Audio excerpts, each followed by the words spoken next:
Hello and welcome to another drive-in double feature. I'm Ryan, I'm Nathan. and this is the podcast where we talk about two movies a week every Tuesday and Thursday. But before I get into anything, we have a Patreon over at patreon.com/drive-in double feature podcast. Just a complete and utter chaos over there. It just anything can happen over there. What are we talking about? Anything goes. That's what I say. Yeah. No holds barred. And it's definitely not because I forgot what we talked about.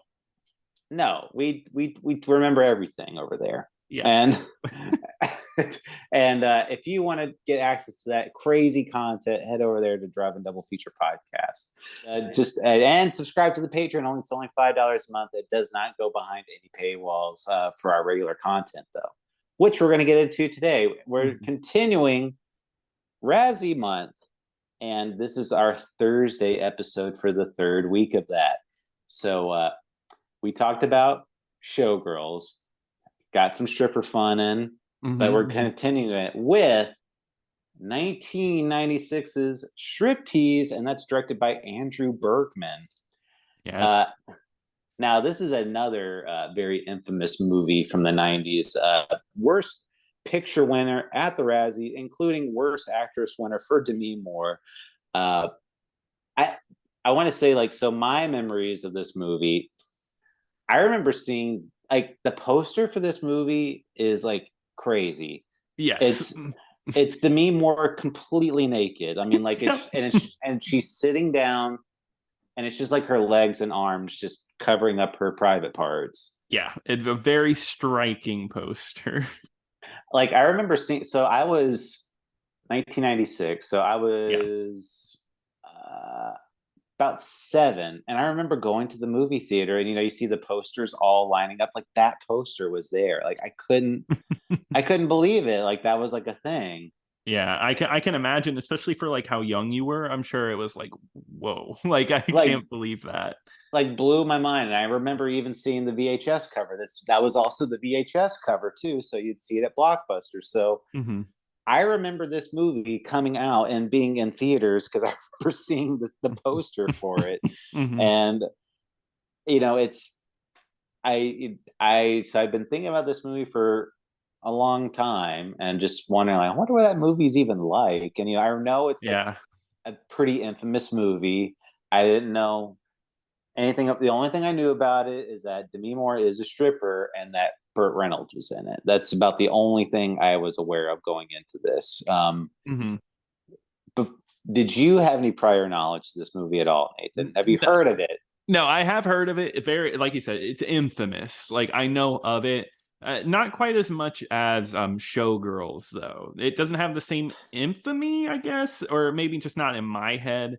I had a lot of preconceptions going in. I thought it was going to be a dead serious drama. That's how I felt about it. Like you said, I knew Demi Moore was in it. I knew Burt Reynolds was in it.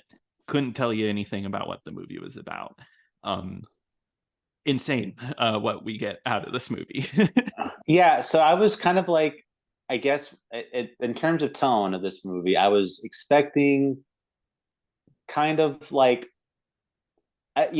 of a Body Heat type of movie where it's this sexy romance movie where she's a stripper and she's trying, she's getting involved with a congressman or something like that, and it ends up being this huge big plot. But what we got, I'm almost concerned about me trying to explain the plot of this movie. And I'm just because I was not expecting so many twists and turns to this movie. I was not expecting this movie to be conspiracy theory dramedy. Yeah, it's almost it's kind of feels satirical. It's a zany comedy satire, but at the center of the movie, Demi Moore is a completely serious character we're supposed to look up to. It's a funky movie. This movie is weird, and I kind of like that about it. Yeah. I liked its energy, I guess. Yeah, well, I'll get into my thoughts about it, but I was not expecting the turns this movie was going to, because I think you kind of nailed it. It's that Demi Moore is about the only serious character in this movie, and then Mm-hmm. and then everyone else is completely insane. Yeah, And exactly. because how the movie opens is that she used to work for the FBI as a typist, I believe, or Yeah. and as a secretary or something like that. Mm-hmm. And so she's not, they're establishing that, she is not a dumb character. She's very much, just she's got her way about her, but she ends up getting fired because of her ex-husband. And this guy is like a complete and utter screw up and scumbag con artist. But Yeah. how the Played movie opens, they well, I was gonna say, yeah, he's played by Robert Patrick. aka everybody's known for Kogo Shuko from Double Dragon. Yeah, And Kogo Shuko. so Says but everybody in the theater, oh, it's Kogo Shuko. yeah, Kogo Shuko. And but yeah, and he's like a total buffoon in this movie. Like, he just Mm-hmm. he about as scumbag as you can get, and but it's played for laughs. And the funniest scene, like, if they open the movie, she's in the movie. They're having a custody hearing for their daughter, Mm-hmm. and the judge basically tells her, "It's like, okay, you can see." He tells to me more like, "Well, you could see your daughter every other weekend and on holidays, and but the rest of the time, your husband gets him." And they're like, "Well, why? He's a total screw up. He's a felon." And he's like, "Well, yeah, but he was the star quarterback on the football team. Like, how can I can't take that Yeah. away from him?" Like, I'm Yeah. just like, what? Yeah, it's the first 2 minutes of this movie are so funny because it's like an exposition dump. Like, like, okay, here's the plot, go. And like, there's like, but he's an FBI informant, and he's like, yeah, he's an FBI informant. We got to help him for that. And she's like, he's a scumbag. Like, just telling all of the traits of the characters. It sets up everything so fast. It's what a writing trick, I guess. Yeah. Yeah, but I love it because Robert Patrick's just in the back with this smug face on. He's like, yeah, I know I'm gonna win this one. It's so funny. Yeah, well, I mean, like, he has his own like Robert Patrick is almost like in another movie, like in some parts where Kinda, it's just yeah. I would watch that movie.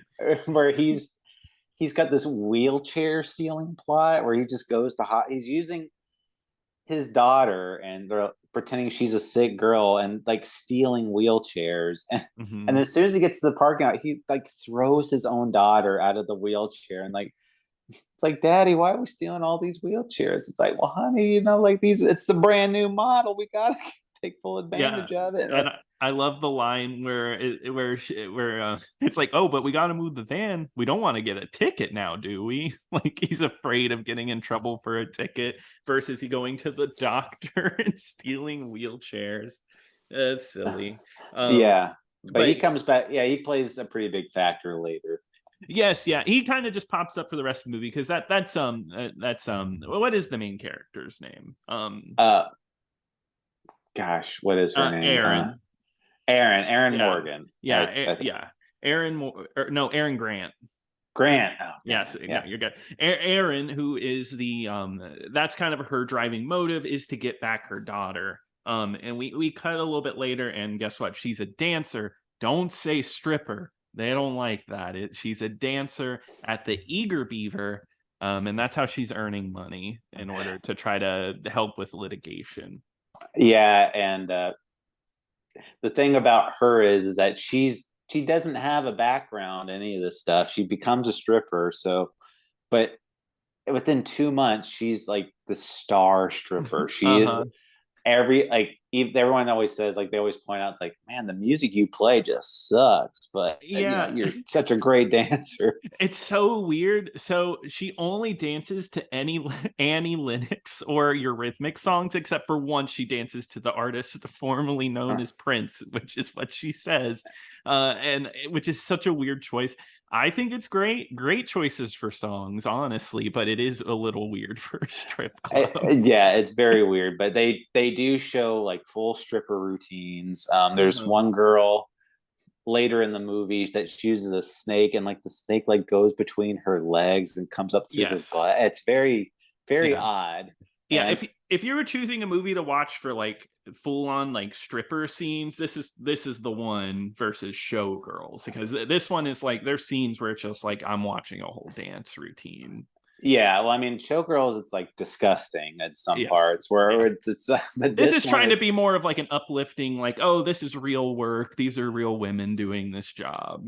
yeah, and Right? that yeah, because I mean they do have like the character scenes where she's just trying to make it in this world. She just wants her daughter back. She's not, Mhm.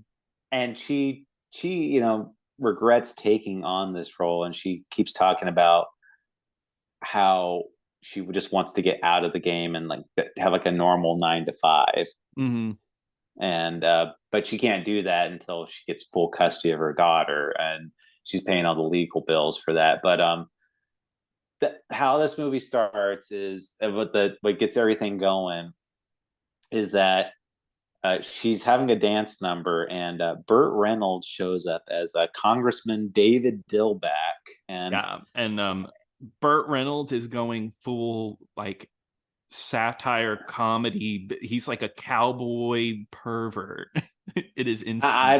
I don't know what he's going for. I mean, he is it's on a completely different level, because I mean, the rumor was at the time that Burt Reynolds, uh, so I mean, like I'll go back. I'll go even further ahead. Is that it's funny because Burt Reynolds, for the movie Boogie Nights, which is probably his most acclaimed role he's ever Mhm. done, apparently he really He hated hated that. that. He Yeah. hated that movie, and like he did not even want to be a part of it. He did not like working with Paul Thomas Anderson, and Mhm.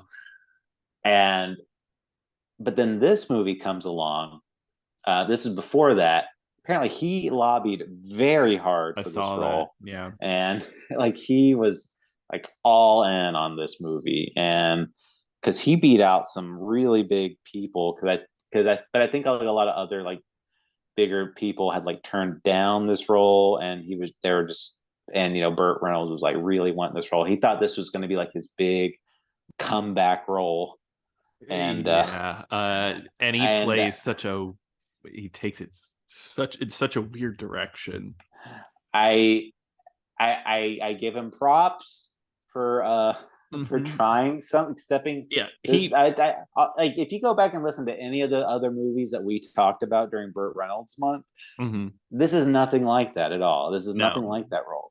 Yeah, and I'll be honest, he's funny. I did enjoy him anytime he was on screen, because maybe not because he was good, but it was entertaining. His side of the movie is kind of slapsticky, right? Because he's a congressman who gets caught at a strip club, and then he has like a sidekick who's the guy from CSI. I forget his name. Um, One of the like the boss in CSI, right? Oh Yeah. yeah. I know who you're talking about. Yeah. And he's like trying to rein him in, and like Burt Reynolds is just like, oh, I gotta see the love of my life, my angel, which is Demi Moore. Uh it's bizarre. Wow. I, This movie is insane. well, yeah, because I mean, it's like this really like twisty, like there's a lot of Yeah. turns to this movie, because, like I said, the movie starts with Demi Moore having like a big dance number, and there's a bunch of people in the crowd, and there's Hmm. uh, a scene where this guy at a bachelor party gets a little handsy with Hmm.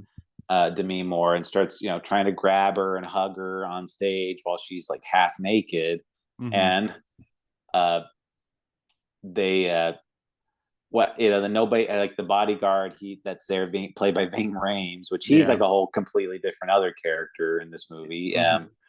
But he this guy's like getting all handsy with her, and nobody's stopping it. So uh, Burt Reynolds runs up with a champagne bottle, and like smashes the bottle Hmm. on this guy's head.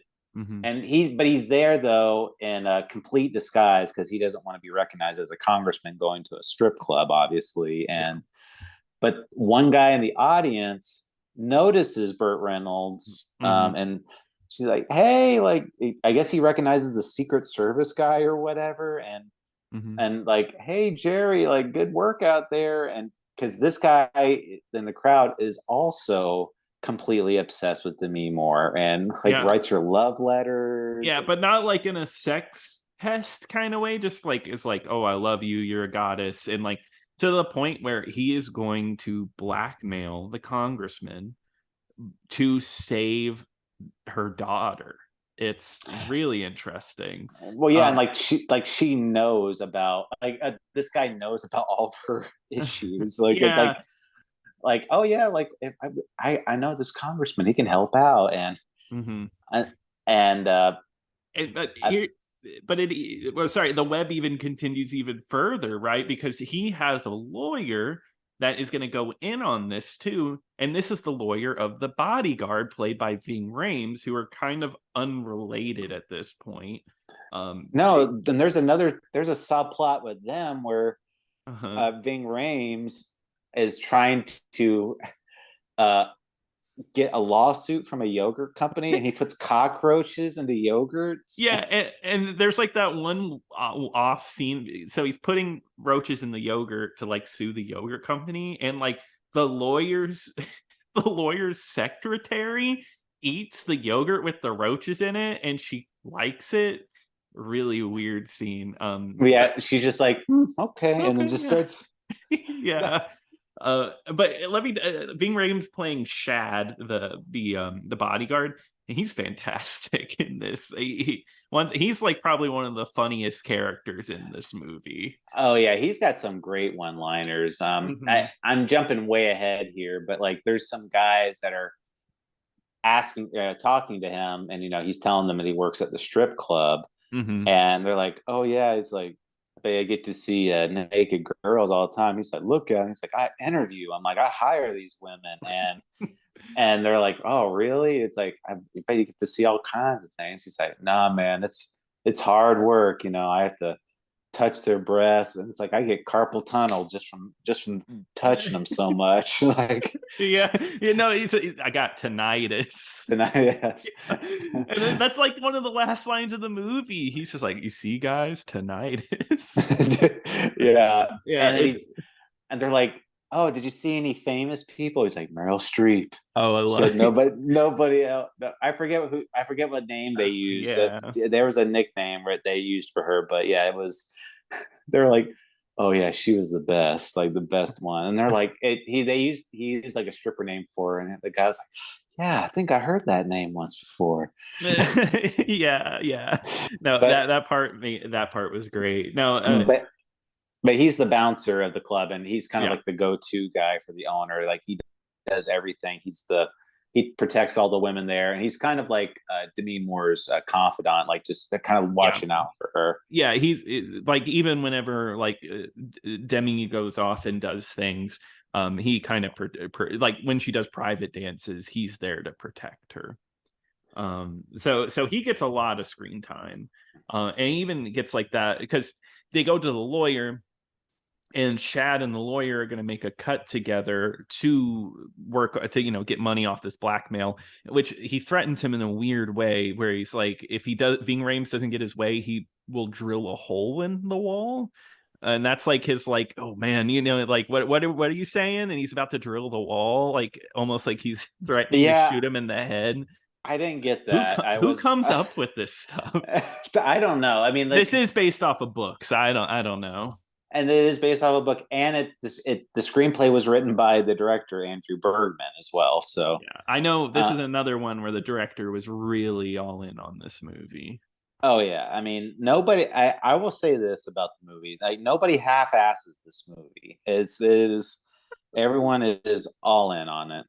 I don't know. I don't love Demi Moore. I really don't like her, and like I think she's the one thing that kind of drags it a little bit for me. I disagree. You like her I in this liked her. movie? I Yeah. liked her performance. Yeah, I don't know. I couldn't get in her. I don't think she matched the energy of the movie. Yeah, well, I think that I see. I kind of, like I said, it's kind of like what my thing was, is like, she's the one serious person in Mm-hmm, this mm-hmm. zany world. That's kind of how I took it. Um, but yeah, yeah, because they're trying to blackmail the the congressman, and they get that guy Jerry involved. That's the guy that would write Demi Moore letters, Mm-hmm. and they kind of get like this scene where like, oh, like they show Burt Reynolds like, hey, you were seen at the club, like there's a photo of you. Mm-hmm. And there's a scene where Jerry, like you don't see him walk in, but you see Burt Reynolds like, Jerry, welcome, come on in. And then the next scene, you see a cop who's on vacation Mm-hmm. and washes up a Jerry's dead body, washes up onto like Yeah. at the bed of a creek or whatever, like at And the he lake. and he quotes Casablanca, and he's like, of all the places a dead body could wash up. Yeah, Uh, and that guy and the cop becomes like a like the lead investigator. It's the guy mm-hmm. played by Armand Asante or Lieutenant Garcia in the Mm-hmm. movie, and he becomes like the lead investigator, even though he's not from that state. Like his family's still on vacation, right? Like throughout this movie. Yes, yeah. It's so silly. And like they go to Demi Moore, of course, because he was in love with her. Had like, I guess, a wall of pictures of her, and like was a super weirdo. And they end up working together to try to take down the congressman, because the congressman is the one who paid to have him killed because he had blackmail on him. And you're right, explaining this movie, it is a web of a movie. Well, yeah, because they're trying to blackmail the congressman so that way he could give like her some stroke and like the Mm-hmm. custody hearing, and Yeah. he's trying to silence them because he was at the strip club for bottling a guy, but it turns out that guy was not really hurt as bad. It's like this like a big Yeah. fraud case too. So it's real crazy, like trying to like explain this movie. You really got to see it to believe it. Mhm.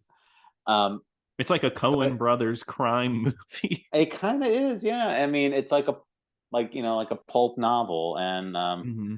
the Congressman David Dillbeck, he's growing more infatuated with Demi Moore, Hmm. and so much so, there's a scene coming up where like it's like, I need you to get something personal from her, and they're like, how personal?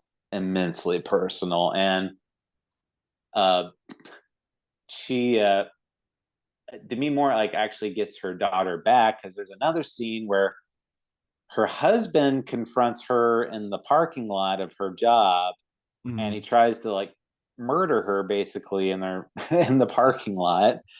And but they're able to stop him. He goes to jail for a couple of days, Hmm. and uh but yeah, she's got her daughter back. So while her daughter and them are doing laundry at the laundromat, like this guy comes up, like, Congressman David Dillbeck's bodyguard steals the dryer lint from Yeah. the dryer, which, Oh, and he loves that. well, I thought when they're gonna do that, I thought it was gonna be like, oh, she left her underwear, or Same left a here. sock, And I think or, that's what the movie wants you to think.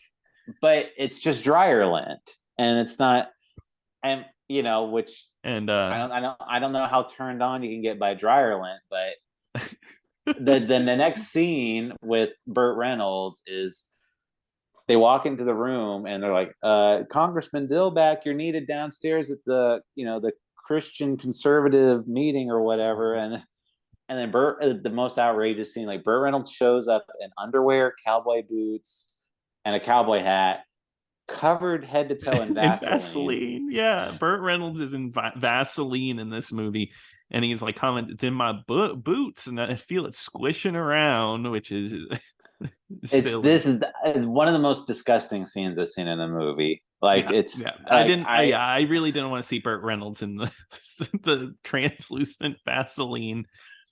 but yeah, he's like he's sniffing this dryer lint. He's like, well, how fresh was this dryer lint? They're like, oh, Yeah, very fresh, sir. yeah. And He uses the dryer lint. We find out he uses it. well, yeah, because later in the movie he does have a private dance with Mhm. Aaron Demi Moore, and he's like, oh, I love you so much. I had your dryer lint stolen. It's like, what did you do with that dryer? It's like, oh, I made love to it, obviously. And it's Yeah. like, ugh, like it's just And But hey, she plays it like a champ. She's like, oh, you did, huh? Like she's not even phased by it. well, she is. Is she? I thought she was kind of Well, like, no, because remember, like she said, "Oh, you took my dryer lint," and then like she throws him, she pushes him back down the stair on the chair, and yeah, she's like like, kicks her "If back. you," it's like, "If you ever invade my personal space again, I'll kill you." You know, like She says that? I don't even remember. I remember her saying that. I didn't know it was over the lint. Dang. yeah, that's what the lint was about. I thought she was all for it. I'd be all for it. You'd be fine with somebody stealing your lint? No, I wouldn't. Okay. That'd be really weird. I Well, the thing that bothered me too is like she's doing the laundry with her daughter, and I was thinking about this. Like her daughter's clothes are in there too, and You're it's right. And also it could be who knows if she changed the lint, it could be a collection of other people's lint too.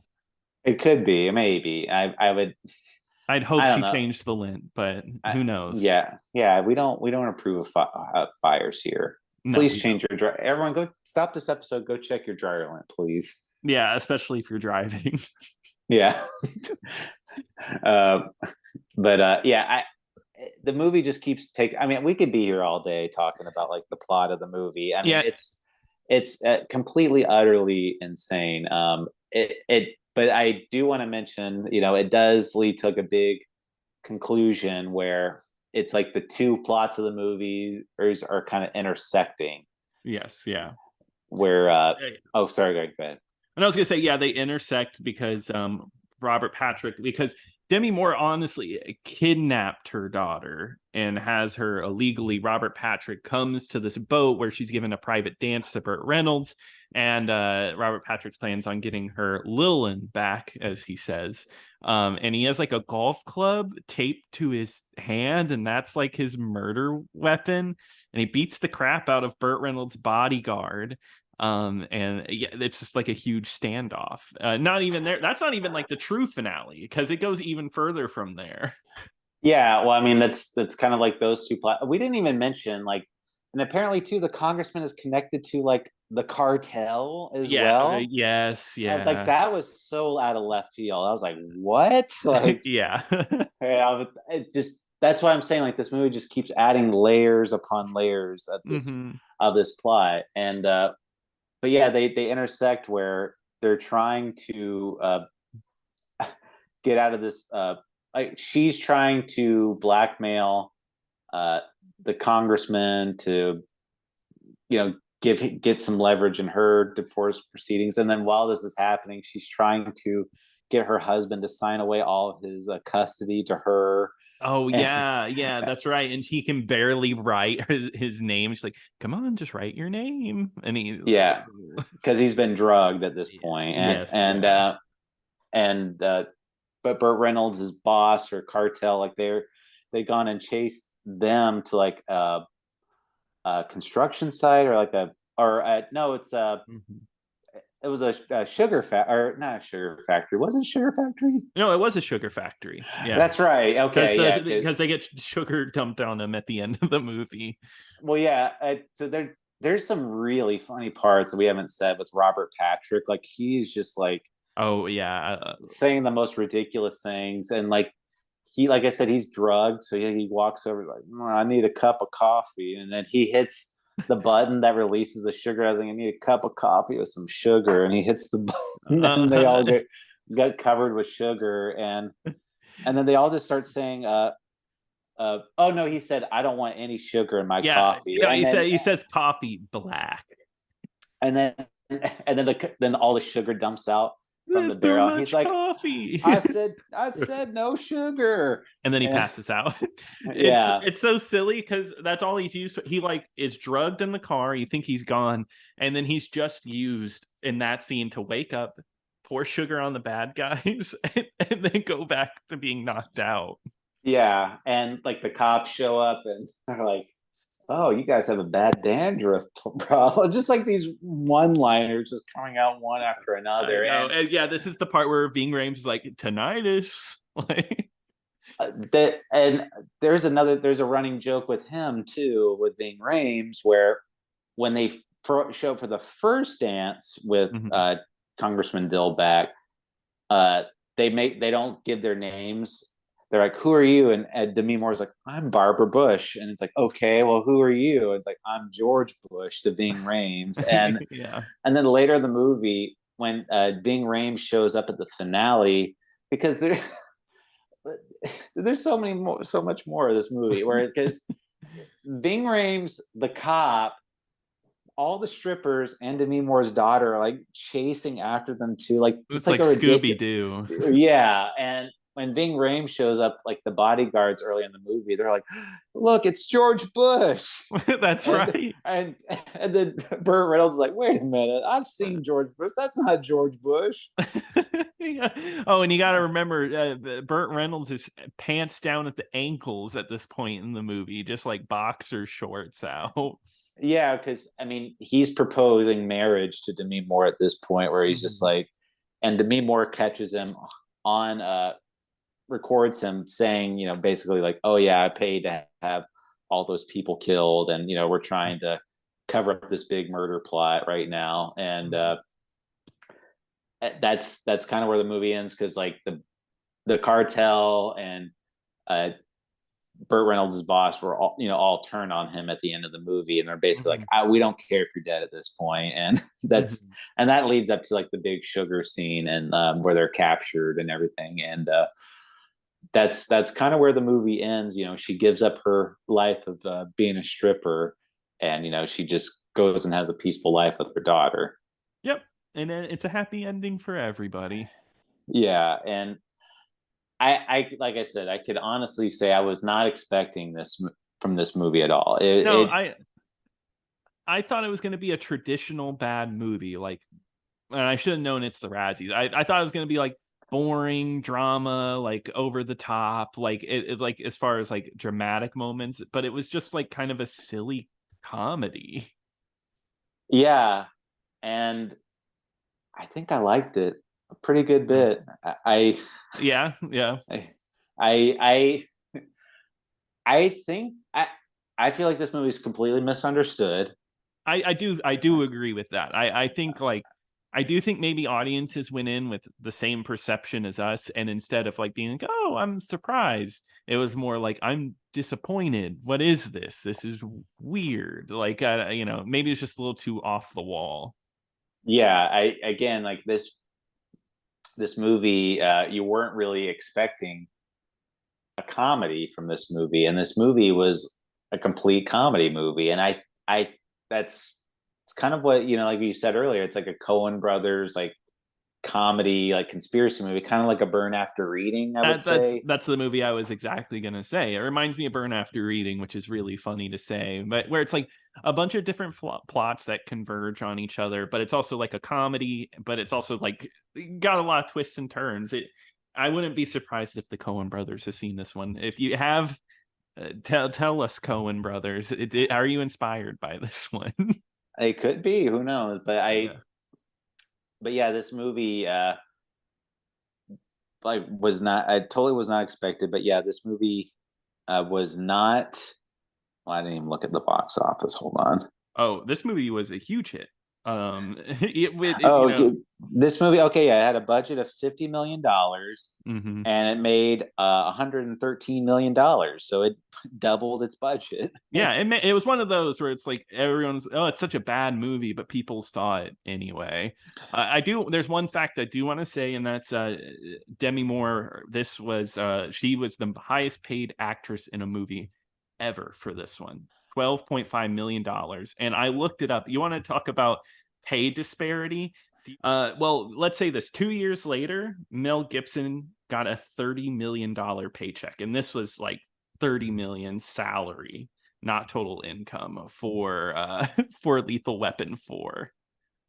Gotcha. No, that's probably yeah. The big pay disparity there between him and women, Yeah. and I mean, and that's still going strong to this day with all the Avengers movies. So Mhm. congrats, guys. But Yes, yeah. Also, why did they give Mel Gibson $30 million? people were clamoring for Lethal Weapon 4. Hey, After Lethal Weapon 3 came out, they're like, we need a fourth one. we need to help get this series back on track. But I like Lethal Weapon 3, so whatever. Whatever, people. But yeah, was not it was a very big hit, and I think it did really well in home video too, obviously because of the box cover. People are like, oh wow, they sell porn at Blockbuster now, and so uh but yeah, at the let's take a look at the Razzies. Right now, that movie did win Worst Picture, which it was nominated against Bob Wire, which is the Pam Anderson action movie. Yeah. Um, The Island of Dr. Moreau, which is that remake Oh yeah. of Island of Lost Souls with Marlon Brando and Val Kilmer. The Stupids, which is that movie with John Landis and Tom Arnold, Horrible and movie. and the movie Ed, where Matt LeBlanc gets a monkey to play But baseball. yeah, I am not. I've only ever seen The Stupids out of that bunch, and I will. The Stupids is one of the worst movies I've seen. I actually kind of like Striptease, and I think I match you. Striptease is a lot of fun. I don't love Demi in this movie, but I think all around it's like a very interesting piece of history, and I don't know. It's a funny movie. It made me laugh quite a bit. That's a comedy masterpiece. Yeah, a masterpiece. Yeah. But no, I've seen Ed when I was a kid. I couldn't tell you anything that happens in that movie. I've seen The Stupids, and you know what? The Stupids was a childhood You classic like for them. me. Yeah, I know you like The Stupids. Yeah. It was it's a childhood classic for me, so I get it. Mhm. Uh, but I haven't seen Bob Wire or Doctor Island, the Island of Doctor Moreau. Mhm. But I've heard that one is spectacularly bad too. Yeah, And it has like oh god, with the Marlon Brando reading cue cards in the movie, or is that the one where they read lines directly into his earpiece? he has an earpiece, yeah. Oh god. And then apparently nobody had a good time making that movie. And then Val Kilmer was a nightmare on that movie because he was dealing with his divorce at the time. Like he was Yeah. served divorce papers on the set of the movie. Yeah, And so it's and that director, God, I think it was originally directed by some New Zealand director who was really up and coming, but then John Frankenheimer took over at the end, and that ruined that guy's career. That movie, that there's a documentary on the making of yeah, that movie. there's a whole documentary about that. But so did they get it right for Worst Picture? No, I don't think so. I don't think this movie is god awful like they want you to think it is. Do I can understand, I guess, why they nominated it, just because it's like a big budget movie with a big name actress, and it's a movie that got really bad reviews when it came out. And mm, but I think if this movie was reassessed now, it would get a different it I would think get so. a different rating compared to how it gets now. So no, I don't think this movie was the worst picture. I definitely think there was probably worse ones back then. Mm. As far as other categories, Demi Moore was nominated for worst actress, or she won for worst actress for this movie. And then also nominated was Pam Anderson for Bob Wire, Whoopi Goldberg for Theodore Rex, What? How?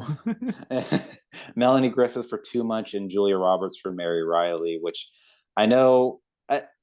I'm going to say this. I thought Demi Moore was better than Whoopi Goldberg and Theodore Rex. I can say Yeah, that. yeah. Whoopi Goldberg was like completely phoning it in. I felt like Demi Moore was maybe just like, to me, was kind of just in an awkward movie for her character. That was character's fault. Whoopi and Theodore Rex, that's all her fault. Yeah, and I bet she was better than Pam Anderson. And I know the Julia Roberts Mary Riley one, that's supposedly like a really bad where she Yes. does a really bad Irish accent in that movie. Yeah. And um as far as other characters, Burt Reynolds was also nominated for worst supporting actor. He lost to Marlon Brando, so I think that one was probably on the spot for Marlon Brando winning. Yeah. Um, Other characters, worst screen couple was Demi Moore and Burt Reynolds, and maybe, I guess, I But they're don't not a know. couple. They're Like, not a couple, but I guess they were on screen together. So yeah. um, I don't agree. Worst director was Andrew Bergman. Again, there's way worse movies out there. I don't think so. Also Yeah. winning for worst screenplay. Again, I don't think that's on the nose. And then also won worst original song for Pussy Pussy, Whose Kitty Cat Are You? I don't Which I don't even remember that song. So yeah, so there you go. Like I said, would I recommend this movie? I liked it quite a bit just because of how crazy and insane this movie is, and it has enough comedic moment. I was pretty enthralled while watching this movie. I enjoyed it quite a bit. I could see why you wouldn't like it. Like I said, if you're not into this sort of thing, I can totally get why. But I mean, it's a 90-minute movie, completely easy watch. I mean, no, I mean it's something you definitely will not expect. I'll say that. So I would give this movie a recommend in my book. Yeah, no, I say go check it out. I don't, it's a funny movie. It's kind of weird. I think I want more people to seek it out because it's misunderstood. Like even we went in with a different idea of what this movie is, and I'd like more people to realize what this movie actually is. And it's like you said, a silly crime comedy versus something like Showgirls, which is I think they are very comparable, but Showgirls went in, knew exactly what it was, and I think most people idea of that movie probably matches it. This movie is not matching the public perception, so I say it needs a reappraisal. Yeah, and I think we should compare the two. I mean, I think Showgirls was more trying to go for like a very serious tone and like trying Yes, to be like that dramedy movie. And I think this one kind of realized more of what it was. I agree. Yeah, Showgirls comedy comes from more of it being a bad movie versus this movie Striptease, where the comedy actually just comes from it being a comedy. It's not a bad comedy. It actually has good jokes in it. Yeah. Yeah. So I can I comparing the two, I had more fun with Striptease than I did Showgirls. Yeah. But I think that's going to do it. I think we had enough strippers this week, Nathan. I know you want more, but I think Please. that's going to, I mean, it depends on what Tuesday's movie is going to be. So, I know. Nathan, what are we going to be watching on Tuesday for next week? All right. Well, I have an idea, but I was looking at like some of the worst ones, and I was like, I don't even know. There was one that kept popping up, and I'm not gonna do it because I just think it would be torture to watch. The Hottie and the Naughty. I think there's like I think there's a lines we have to draw of like I don't think I can watch it. I mean, whatever you want to do. But you know what, Ryan? I got one for you on Tuesday. We are going to be talking about a comedy classic. We got to return to the good old bad comedy Oh boy. area. We are going to be talking about the 2002 classic, The Adventures of Pluto Nash, which is streaming right now on Tubi. Wow, that's a title I haven't heard in a long, long time. Yeah. So perfect. Sounds good. Have you ever Can't seen wait. it? I gotta I have ask. not. I have not. Okay. So can't wait.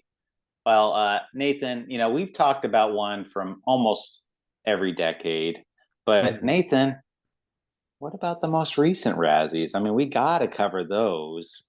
Don't we? Okay. Do we What not? I was? mean, we got to see what is the Mm-hmm. most recent worst picture, Nathan. And of course, Nathan, that beloved character, Winnie the Pooh, Blood and Honey, is what we're going to be talking about on Thursday, Nathan, which is streaming Oh, over on Peacock.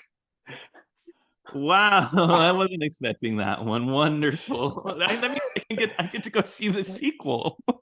You can watch the sequel, which is getting rave reviews right now. But Yeah, 3 critics love it.